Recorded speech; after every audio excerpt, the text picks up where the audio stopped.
నమస్తే, welcome to N9 TV Telugu news. ముందుగా headlines.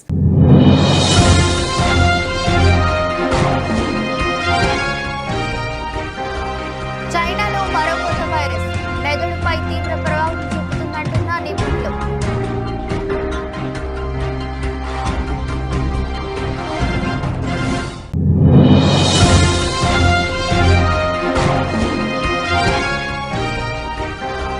Hydraa కూల్చివేతలపై deputy CM Pawan Kalyan కీలక వ్యాఖ్యలు. ఇది పూర్తిగా నా వ్యక్తిగత అభిప్రాయం అని తెలిపిన Pawan Kalyan.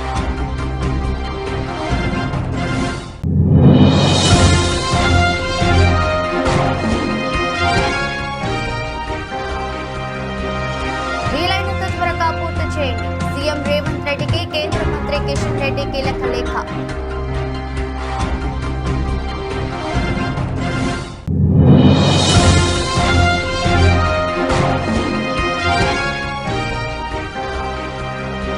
By by Paris, ఘనంగా ముగిసిన పారాలింపిక్స్ ముగింపు వేడుకలు.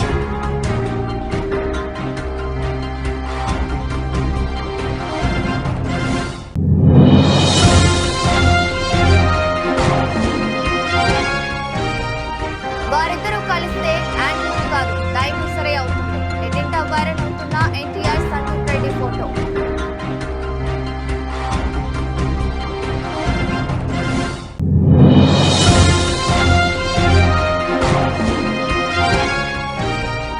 భారీగా తగ్గుతున్న బంగారం ధరలు. 66,790కు పడిపోయిన గోల్డ్.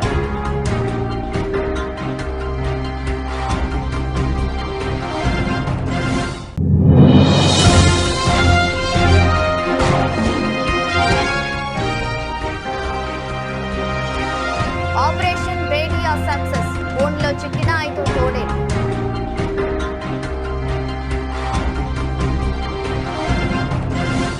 మెదడు సంబంధిత వ్యాధులను కలగజేసే మరో కొత్త వైరస్ చైనాలో వెలుగు చూసింది. చైనాలోని జిన్జౌ ప్రావిన్స్ లో 2019లోనే బయటపడిన ఈ వైరస్ ను వెట్లాండ్ వైరస్ గా పేర్కొంటున్నారు. వెట్లాండ్ లోని ఓ పార్కును సందర్శించిన వ్యక్తికి ఈ వైరస్ మొదటిసారి సోకినట్టు మీడియా కథనాలు పేర్కొన్నాయి. మంగోలియాలోని వెస్ట్లాండ్ పార్కులో కీటకం బారిన పడిన వ్యక్తి తీవ్రమైన జ్వరం, శరీర అవయవాలు పని చేయకపోవడం వంటి లక్షణాలతో దవాఖానలో చేరాడని New England journal of medicine పత్రిక ఈ నెల 4న ఒక కథనాన్ని ప్రచురించింది. ఆ తర్వాత ఆ పార్కును సందర్శించిన వారు లేదా అవే వ్యాధి లక్షణాలున్న వారిని పరీక్షించగా మరో 17 మందికి ఈ వైరస్ సోకినట్టు నిర్ధారణ అయినట్టు ఆ పత్రిక తెలిపింది. వైరస్ సోకిన వారందరికీ ఒకే విధమైన లక్షణాలు లేవని వైద్య నిపుణులు పేర్కొన్నారు. చాలా మందిలో జ్వరం, అలసట, కండ్లు తిరగటం, తలనొప్పి, వెన్నునొప్పి, కీళ్ల నొప్పులు, నరాల బలహీనత వంటి లక్షణాలు కనిపించాయని తెలిపారు. కొందరి శరీరంపై చిన్నగా, గుండ్రంగా, ఎరుపు లేదా ఊదా రంగులో మచ్చలు వచ్చాయని పేర్కొన్నారు. ఒక రోగి అత్యంత అరుదైన మెదడు సంబంధిత నరాల బలహీనత కనిపించిందని తెలిపారు. తమ అధ్యయనంలో 12 RNA వైరస్ ను గొర్రెలు, గుర్రాలు, పందుల్లో కూడా కనుగొన్నామని పేర్కొన్నారు. తెలంగాణలో సంచలనంగా మారిన హైడ్రాపై ఏపీలోనూ చర్చ జరుగుతోంది. ఆంధ్రప్రదేశ్ రాష్ట్రంలో హైడ్రా లాంటి సంస్థను తీసుకురావాలని డిమాండ్లు వినిపిస్తున్నాయి. తాజాగా హైడ్రాపై AP deputy CM Pawan Kalyan కీలక వ్యాఖ్యలు చేశారు. అక్రమ కట్టడాల విషయంలో కొందరు తెలియకుండా తప్పు చేసి ఉండొచ్చని, నోటీసులు ఇచ్చాక పునరావాసం కల్పించాలన్నది తమ వ్యక్తిగత అభిప్రాయం అన్నారు పవన్ కళ్యాణ్. కొందరు వ్యక్తులు కబ్జాలు తెలిసి చేయొచ్చు, తెలియక చేయొచ్చు. భాగస్వాములతో మాట్లాడి కష్ట నష్టాలు ఏమున్నాయని తెలియజేశాకే వాళ్లకు నోటీసులు ఇచ్చి వాళ్లకు పునరావాసం చేసిన తర్వాతే కూల్చివేతలని విషయంలో ముందుకెళ్లాలి. ఇది పూర్తిగా నా వ్యక్తిగత అభిప్రాయమని పవన్ కళ్యాణ్ తెలిపారు. బుడమేరుకి మన విజయవాడకి శాపంగా మార్చేసినవన్నీ ఇప్పటికీ కొన్ని ప్రాంతాల్లో ఆక్రమించిన ఇళ్ళు, ఆ ప్రాంతాల్లో ఇల్లు నిర్మించారు. తర్వాత నిర్మించిన ఇళ్ళకి అవుట్ఫుల్ డ్రైన్స్ లేకపోవడం, వరద ఎటు వెళ్తుందో తెలియక అది విజయవాడ సగం నగరాన్ని వరద నీరుతో ముంచెత్తేసింది. ప్రతిసారి ఇప్పుడు మీరు హైదరాబాద్లో చూసినా కానీ వీళ్ళు వాళ్ళ హైడ్రా అని చెప్పి వాళ్ళు స్టార్ట్ చేసి డెమాలిషన్ డ్రైవ్, కొన్ని వందల చెరువులు ఉన్న ప్రాంతాన్ని, లోతట్టు ప్రాంతాలని, ఫుల్ ట్యాంక్ లెవెల్ ప్రాంతాలని ఒక 20 yearsగా 30 yearsగా ఏం లేదు, వరద లేదు, నీళ్లు లేవు అని చెప్పి ఇల్లు కట్టేయడం జరిగింది అక్కడ కూడా. అలాగే ఏ మూల భారతదేశంలో ఏ రాష్ట్రంలో అయినా సరే, అలాగే ప్రత్యేకంగా తెలంగాణ కావచ్చు, అలాగే మనకు సంబంధించి ఆంధ్రప్రదేశ్ కావచ్చు, ఇది ఈ నదీ పరివాహక ప్రాంతాలు ఇక్కడి నుంచి సహజ స్థితిలో అది ఆ వాగుల వంకల నుంచి వెళ్ళి సముద్రంకి వెళ్ళే దిశలో ఆ దారి మధ్యలో ఇల్లు కట్టేయడం, లేదంటే లేఅవుట్లు వేసేయడం, ఇవన్నీ వైలేషన్ ఒకళ్ళు చేయలేదు. ఇది కొన్ని దశాబ్దాలుగా కొంచెం ఇంక్రిమెంటల్గా చేసుకుంటూ వచ్చి ఇది చేసుకుంటూ వచ్చారు. అలాగే గత 2-3 రోజులు నేను కనిపించట్లేదు అది అని మాట్లాడుతాను. ఒకటి చెప్తాను, ఇప్పుడు నేను వస్తే నాకు ఇబ్బంది ఏంటంటే ఈ సహాయక చర్యల్లో ఇబ్బంది పడిపోద్ది. ఒకసారి అందరిని మీద పడటం, దానివల్ల అధికార యంత్రాంగానికి కూడా ఒత్తిడి అవుద్ది. దానివల్ల నన్ను వాళ్ళు చెప్పడం వల్ల రాలేకపోయాను. అది నిన్న మీకు క్లియర్ కట్గా తెలియజేశాను. ఇంకా దీన్ని విమర్శించాలని ఎవరన్నా వైసీపీ నాయకులు అనుకుంటే భవిష్యత్తులో ఎప్పుడైనా సరే మీరు నాతో పాటు రావచ్చు, ఎక్కడికైనా సరే నాతో పాటు నా కాన్వాయ్లో తీసుకెళ్తాను మిమ్మల్ని. నాతో పాటు నడవండి, ఎలా ఉంటుందో మీకు అర్థం చేసుకున్నప్పుడు అప్పుడు మీరే సలహా ఇస్తారు. అందుకని దయచేసి దీన్ని ఒకసారి మీ దృష్టికి తీసుకొస్తాను. కానీ విమర్శించే వైసీపీ నాయకత్వానికి ఎవరికైనా సరే రాష్ట్ర ప్రభుత్వం చేస్తున్న ఈ చర్యల మీద ఎవరన్నా విమర్శించదలుచుకుంటే వాళ్ళందరికీ కూడా ఫస్ట్ మీరు సహాయం చేసి మాట్లాడండి. మీరు సహాయం చేసి మీరు బయటికి వచ్చి మీరు మాట్లాడి ఇళ్లలో కూర్చొని కాన్ఫరెన్స్లు పెడితే సరిపోదు. మీరు లోపలికి వచ్చి దిగండి మనస్ఫూర్తిగా. అలాంటి పరిస్థితులు అంటే మేము కూడా మాతో కలిసి తీసుకెళ్తాం. Secunderabad railway station, Charlapalli railway terminals కోసం రోడ్డు విస్తరణ పనులకు సహకారం అందించాలని కేంద్ర బొగ్గు గనుల శాఖ మంత్రి కిషన్ రెడ్డి తెలంగాణ ప్రభుత్వాన్ని కోరారు.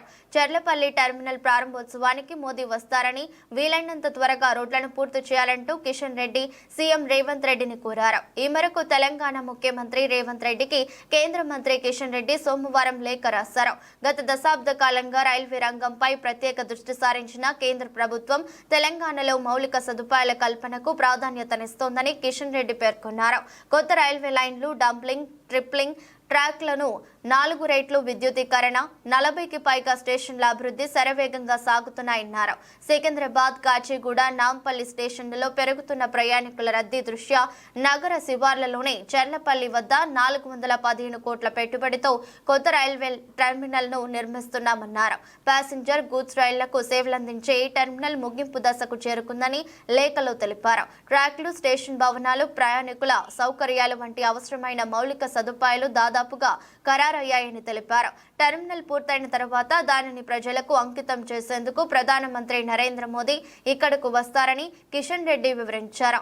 ఈ కీలకమైన టెర్మినల్ కు సాఫీగా చేరుకోవడానికి ఎఫ్సీఐ గోడౌన్ వైపు నుంచి 100 అడుగుల రహదారిని నిర్మించాలని కిషన్ రెడ్డి తెలంగాణ ప్రభుత్వాన్ని కోరారు.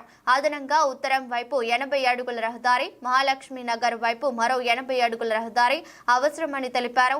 పారిశ్రామిక షెడ్ల ముందు ఉన్న రోడ్డును కూడా 80 అడుగులకు విస్తరించాలని కోరారు. సంబంధిత అధికారులకు దిశానిర్దేశం చేయడం ద్వారా ఈ పనులు వేగవంతం చేసేందుకు జోక్యం చేసుకోవాలని కోరుతున్నానని తెలిపారు. అంతేకాకుండా దక్షిణ మధ్య రైల్వే ప్రధాన కార్యాలయమైన సికింద్రాబాద్ రైల్వే స్టేషన్ అంతర్జాతీయ విమానాశ్రయ ప్రమాణాలను 717 కోట్లతో అప్గ్రేడ్ చేయనున్నట్లు తెలిపారు. ఈ ప్రాజెక్టును వచ్చే ఏడాది చివరి నాటికి పూర్తి చేసి ప్రజలకు ఆధునిక విమానాశ్రయం వంటి సౌకర్యాలను అందించాలని లక్ష్యంగా పెట్టుకున్నామన్నారు. అయితే స్టేషన్ కు వెళ్లే రహదారులు చాలా ఇరుగ్గా ఉన్నాయని, రతి ఫైల్ బస్ స్టేషన్, అల్ప హోటల్ మధ్య ఉన్న రహదారి ముఖ్యంగా రద్దీ సమయాల్లో మరింత రద్దీగా ఉంటుందని తెలిపారు. దీంతో ప్రయాణికులకు తీవ్ర ట్రాఫిక్ సమస్యలు ఏర్పడుతున్నాయన్నారు. స్టేషన్ ఆధునీకరణకు అనుగుణంగా రోడ్డు విస్తరణ పనులను పూర్తి చేయడం చాలా కీలకమని తెలిపారు. ఈ సమస్యను పరిష్కరించడంలో సకాలంలో చొరవ తీసుకోవాలని కోరుతున్నారు.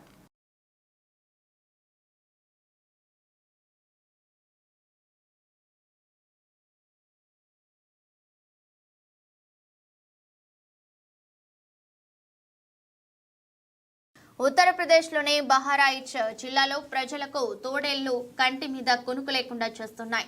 మానవ రక్తం రుచి మరిగి ప్రాణాంతకంగా మారిన 6 తోడేళ్లు గ్రామాల్లోకి చొరబడి ప్రజలపై దాడి చేస్తున్నాయి. వీటి దాడుల్లో ఇప్పటికే 10 మంది దాకా ప్రాణాలు కోల్పోయారు. ఈ నేపథ్యంలో రంగంలోకి దిగిన యూపీ సర్కార్ ఆపరేషన్ భేడియా చేపట్టింది. ఈ ప్రత్యేక ఆపరేషన్ ద్వారా ఇప్పటి వరకు 4 తోడేళ్లను పట్టుకుంది. తాజాగా మరో తేడేళ్లను అటవీ శాఖ అధికారులు బంధించారు. బహరాయిచ్ లోని హర్బక్ష్ పూర్వ గ్రామంలో గల ఘగరా నది సమీపంలో 5వ తోడేలు అధికారులు ఏర్పాటు చేసిన బోనుకు మంగళవారం చిక్కింది. దీంతో మొత్తం 5 తోడేళ్లను అధికారులు బంధించినట్లయింది. ఈ గుంపులోని ఇంకో తోడేళ్లను బంధించాల్సి ఉందని అధికారులు ఈ సందర్భంగా ప్రకటించారు.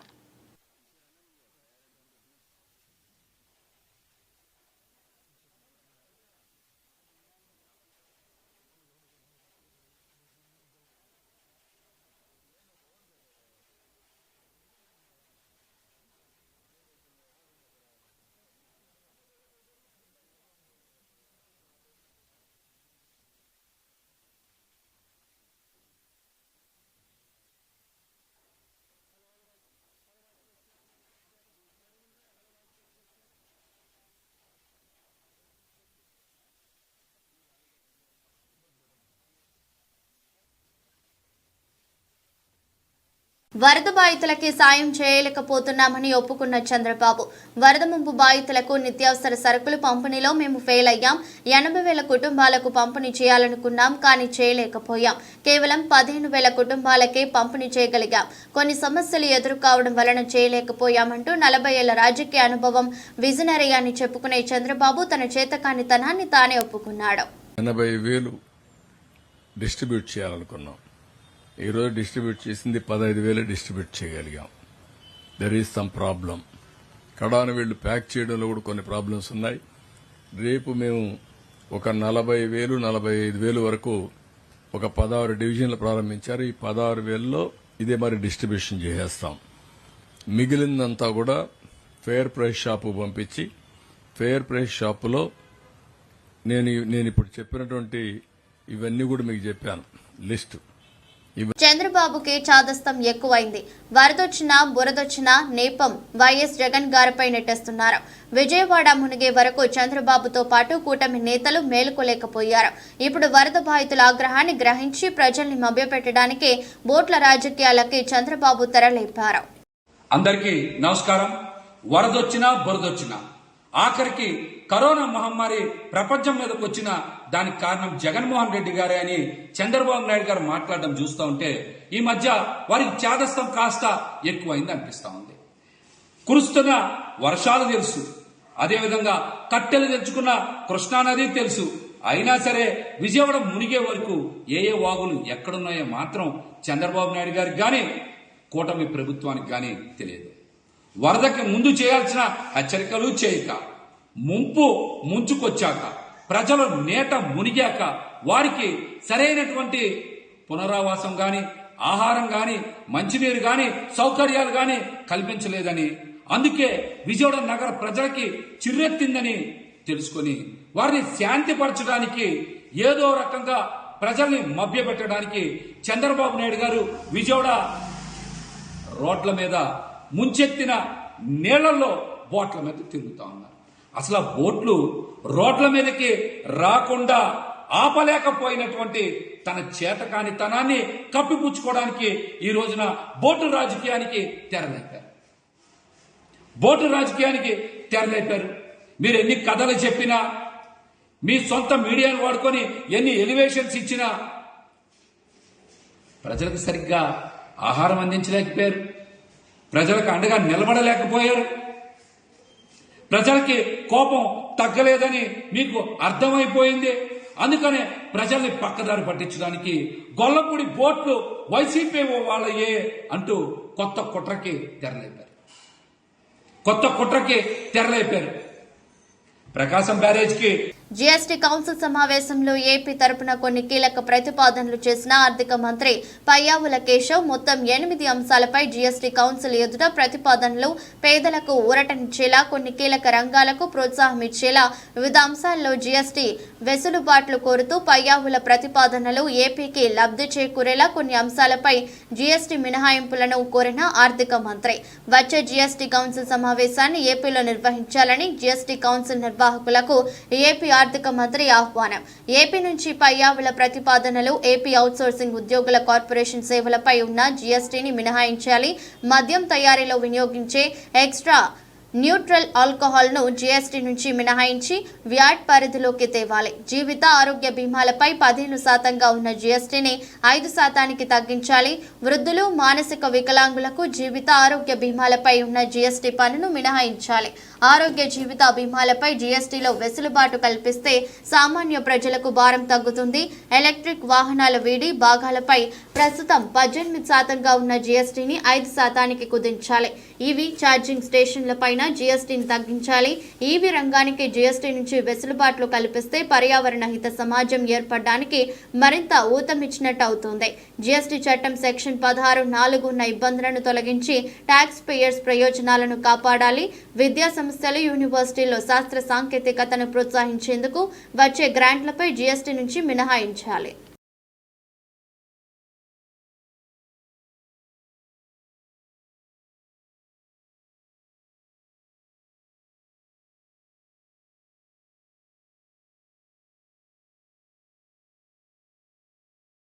సెస్లు మరియు సర్ఛార్జీలు బీజేపీ ప్రభుత్వానికి ముందు సెస్లు మరియు సర్ఛార్జీలు తక్కువగా ఉండేవి మరియు అవిభాజ్య ఫుల్గా చేర్చబడ్డాయి. కానీ బీజేపీ అధికారంలోకి వచ్చిన తర్వాత సెస్లు సర్ఛార్జీలు అసాధారణంగా పెరిగాయి.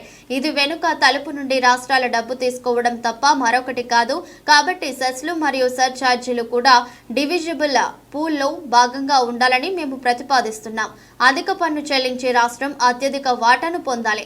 షేర్ నిబంధనలలో మార్పులు అవసరం.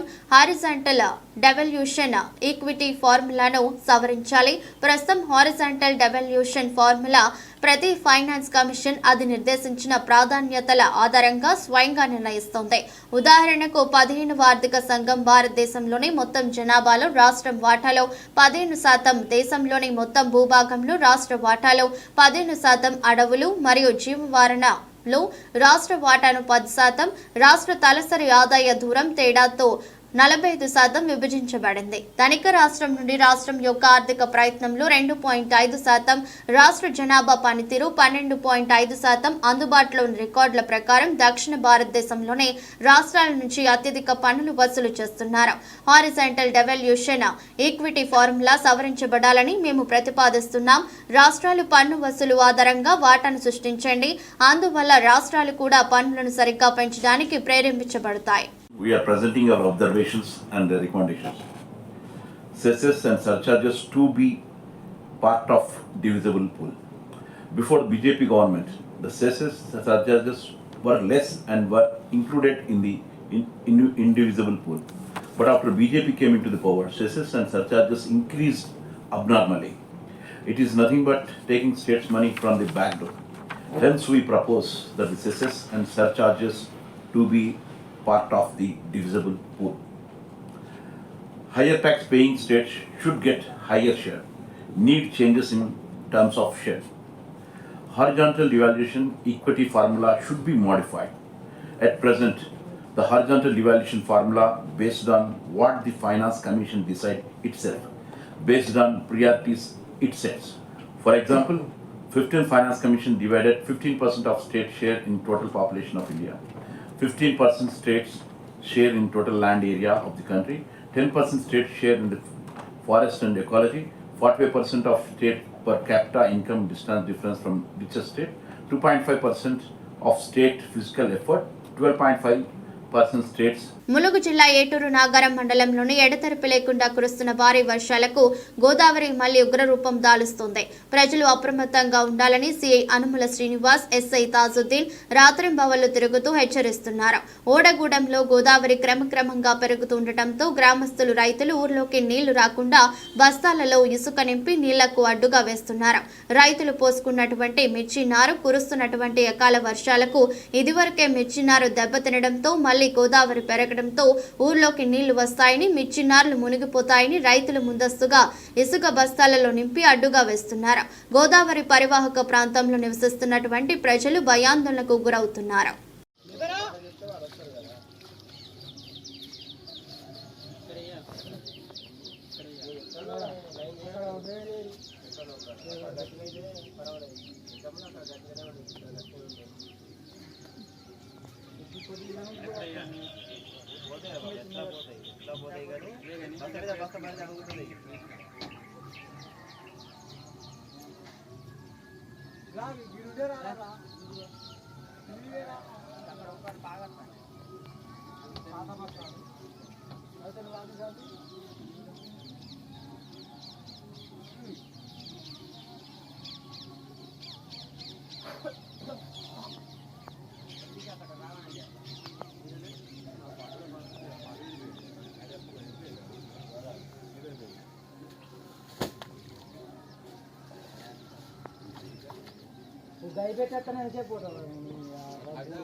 ప్రతిష్టాత్మక పారిస్ పారాలింపిక్స్ గేమ్స్ అట్టహాసంగా ముగిశాయి. ప్రపంచ వ్యాప్తంగా క్రీడాభిమానులను అలరించి పారాలింపిక్స్ కు ఆదివారం అర్ధరాత్రి తెరపడింది. చారిత్రక స్టేట్ డి ఫ్రాన్స్ స్టేడియం వేదికగా పారాలింపిక్స్ ముగింపు వేడుకలు ఘనంగా జరిగాయి.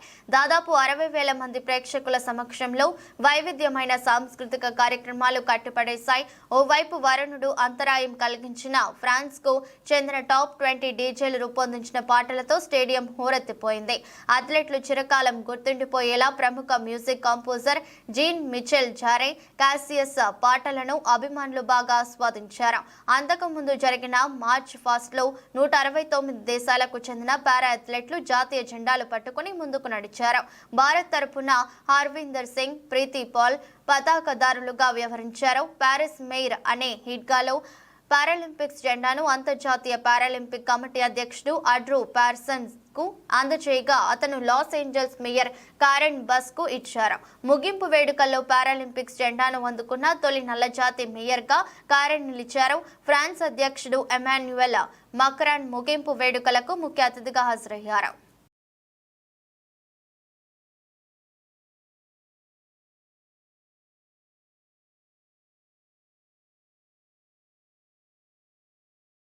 ఎన్టీఆర్ దర్శకుడు సందీప్ రెడ్డి వంగ కలిసి మాట్లాడుకోవడం, వీరిద్దరూ కలిసున్న స్టిల్ ప్రస్తుతం సోషల్ మీడియాలో వైరల్ అవుతోంది.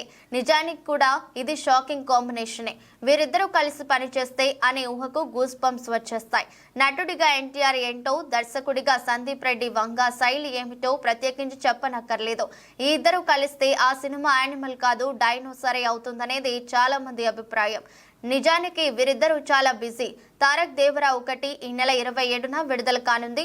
మరోవైపు ఆయన బాలీవుడ్ లో వార్ 2 చేస్తున్నారు. ఇంకోవైపు ప్రశాంత్ నీల్ సినిమా ఉండేనేముంది. ఆ తర్వాత దేవరా 2 ఇలా క్షణం తిరగలేకుండా కెరీర్ సాగిస్తున్నారు తారక్. సందీప్ రెడ్డి వంగ కెరీర్ కూడా ఇంచుమించు అలాగే ఉంది. ప్రస్తుతం ఆయన స్పిరిట్ స్క్రిప్ట్ పనుల్లో బిజీగా ఉన్నారు. షూటింగ్ ని నిరవధికంగా ఏడాది పాటు ప్లాన్ చేశారట. పైగా ప్రభాస్ ని కూడా ఏడాది డేట్లు అడిగారని బాలీవుడ్ టాక్. మరోవైపు యానిమల్ సీక్వెల్ ఉంది. ఇవిగాక పైప్ లైన్ లో సందీప్ కి చాలా కమిట్మెంట్లు ఉన్నాయి. మరి వీరిద్దరూ కలిసేదెప్పుడు, సినిమా చేసేదెప్పుడు? సినిమా పరిశ్రమలో ఏమైనా జరగచ్చు, ఏమో గుర్రం ఎగరవచ్చు.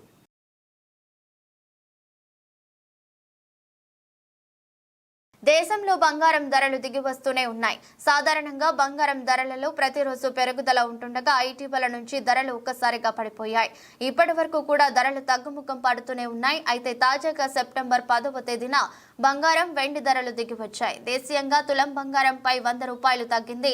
ప్రస్తుతం 22 క్యారెట్ల 10 గ్రాముల బంగారం ధర 66,790 ఉండగా 24 క్యారెట్ల 10 గ్రాముల ధర 72,860 వద్ద కొనసాగుతోంది. ఈ ధరలు ఉదయం 6 గంటలకు నమోదైనవి మాత్రమే. రోజులో పెరగవచ్చు, తగ్గవచ్చు లేదా స్థిరంగా కొనసాగవచ్చు. అయితే ఇటీవల బంగారం ధరలు ఆకాశాన్ని తాకేలా ఉన్నాయి. కేంద్ర బడ్జెట్ తర్వాత ఒక్కసారిగా ధరలు పడిపోయాయి. రోజు రోజుకు ధరలు దిగి వస్తూనే ఉన్నాయి. అయితే బడ్జెట్ తర్వాత భారీగా తగ్గిన బంగారం ధరలు స్వల్పంగా తగ్గుతూ వచ్చాయి. అప్పటి నుంచి ఇప్పటి వరకు బంగారం, వెండి ధరల్లో భారీగానే తగ్గుదల కనిపిస్తోంది.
వార్తలు ముగించే ముందు మరోసారి హెడ్లైన్స్.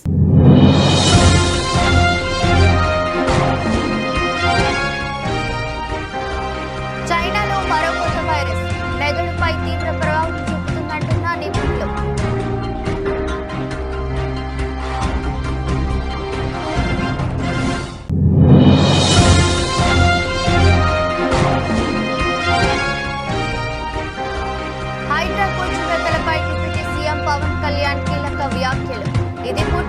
వ్యక్తిగత అభిప్రాయం అని తెలిపిన Pawan Kalyan.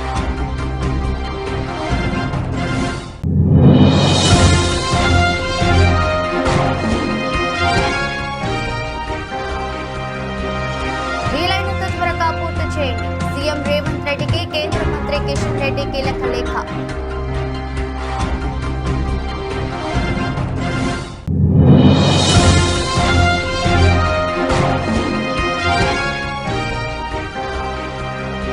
By by Paris, ఘనంగా ముగిసిన పారాలింపిక్స్ ముగింపు వేడుకలు.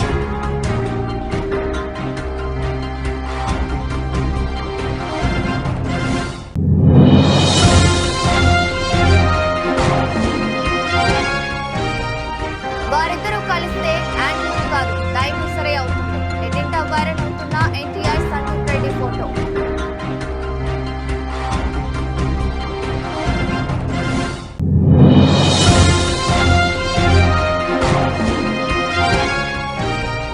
భారీగా తగ్గుతున్న బంగారం ధరలు. 66,790కు పడిపోయిన గోల్డ్.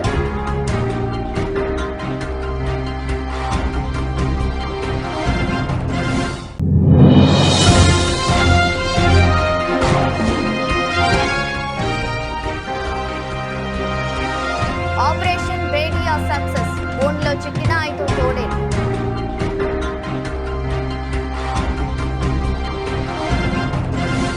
ఇది బులెటిన్. మరో బులెటిన్లో మళ్ళీ కలుద్దాం. అంతవరకు సెలవు. నమస్కారం.